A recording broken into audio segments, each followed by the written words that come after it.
বন্ধুরা সবাই কেমন আছো? বর্তমান দিনে একটা কথা খুব শোনা যাচ্ছে যে লড়াই হবে, যুদ্ধ হবে পাকিস্তানের সঙ্গে।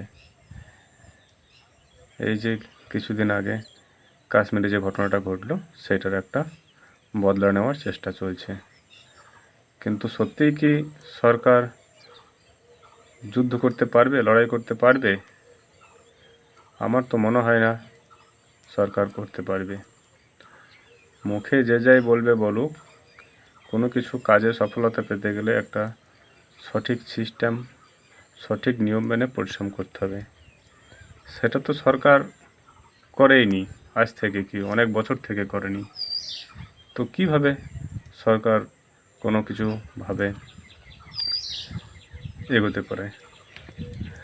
যেমন ধরো, লড়াই করলে, যুদ্ধ করলে, যুদ্ধটা করবে কে? অগ্নিবীরের মতন আর্মি আর বিনা পেনশনের প্যারামিলিটারি ফোর্স, এরা লড়াই করবে, যুদ্ধ করবে?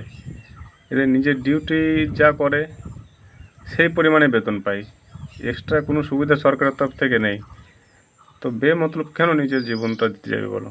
যদি ভুলবশত লড়াই যুদ্ধ লেগেও যায়, তাহলে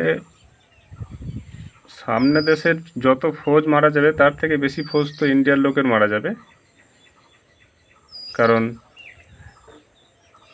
সেটা যারা নিচু র্যাঙ্কের না হলেও অফিসার র্যাঙ্কের, কারণ লোক বন্দুক উল্টো দিকেই ধরবে। যেরকম একটা সমস্যা বিতৃষ্ণা তৈরি হয়ে আসছে ফোর্সের মধ্যে, তো অত সহজ নয় যুদ্ধ করা, লড়াই করা। সেটা সরকার খুব ভালোভাবে জানে। শুধু লোক দেখানো, ফাঁকবাজি, এই করব সেই করব, তা করে একবার দেখাক। যেদিন করবে সেদিন সঠিকটা জানা যাবে, সঠিকটা বুঝে যাবে। তাই যারা চিন্তার মধ্যে আছো যে এই কী হবে কী হবে, কিছুই হবে না। অত সাহস সরকারের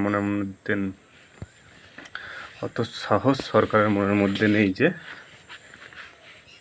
যুদ্ধ করে নেবে। কারণ সরকার জানে যে আমরা কি কি কাজ করেছি, কীভাবে উন্নত করেছি।